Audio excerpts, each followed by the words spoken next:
Question. Hey, pretty complete domination. You got a lot of guys in.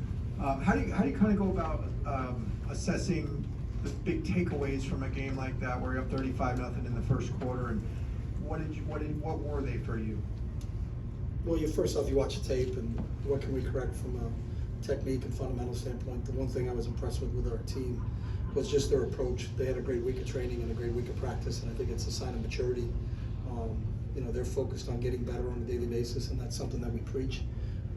But it's not always followed. We understand that, but I think it really was followed this week. And these guys went out this week, Sunday through Wednesday, of trying to get better as football players, and the standard that we're going to train at. And we've continued to train better each week. We were better in San Diego State than we were in Coastal, and our numbers told us that, and we were better this week than we were in the San Diego State week. So they're continuing to grow, they're continuing to build.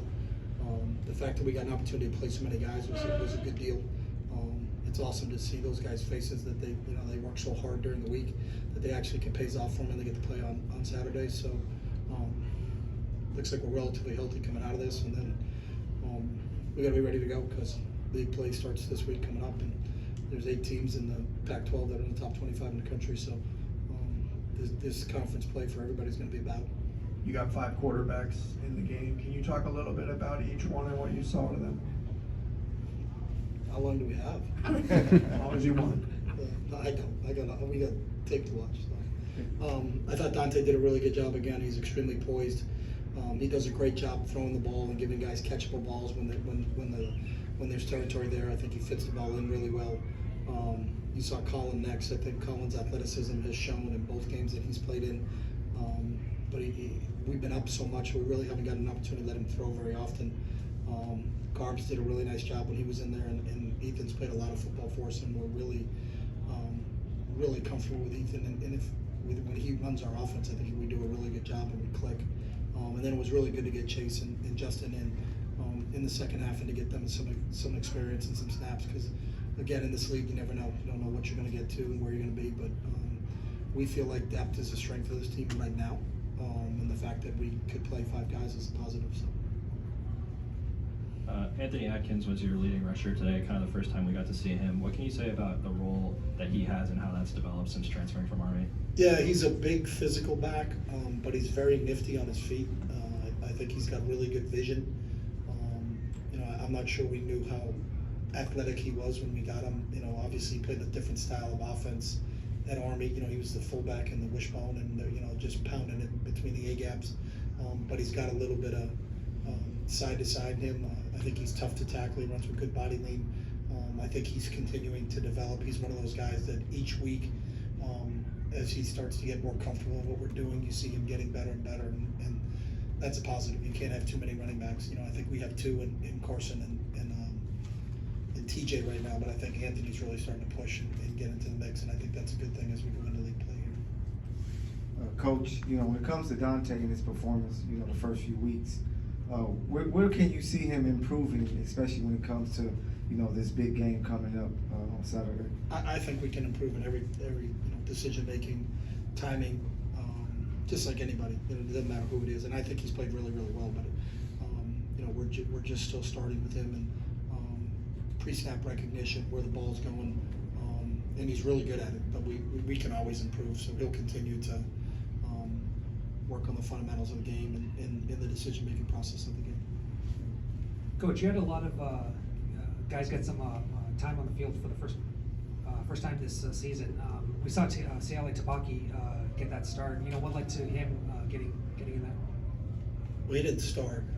He came in I think the second drive or the fourth drive, in the second and the fourth drive. So, Siale's a kid that's worked extremely hard at the rehab aspect. He's been out, for over a year now, and has fought and battled. And I was really happy that he got an opportunity to get in. He was certainly on a pitch count of how many snaps he could get, and I think we got that early in the second quarter. So you didn't see him after that, but to see the smile on his face after the game, and really happy for him because we know how hard he's worked to get back from a rehab standpoint. Devin Palat, Kanye Clark were a few of those guys that got some playing time. Mm-hmm. Among those guys that haven't really played much, who stood out to you?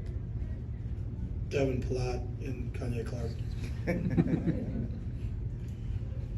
Coach, after your 35-0 start in the first quarter, when you get off to a great start like that, how much confidence do you feel that gives the players, coaches, like going into the rest of the game?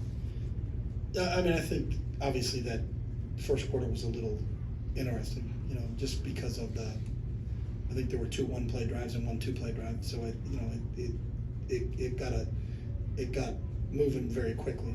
For the opening play of the game to be a touchdown, and then Schley's first play is a touchdown. Then we got another long run. It went bang, bang, bang. I'm not sure what the total count was, but I think we may have scored more points than plays we ran today. That's not a common occurrence. But I think it's a credit to our guys and their preparation and how they prepared for this game. You just curious, the quarterback progression. I think it was Dante 3 drives, Colin 2, and then you went back to Dante. What was the thinking at that point? That we needed to get Dante more reps.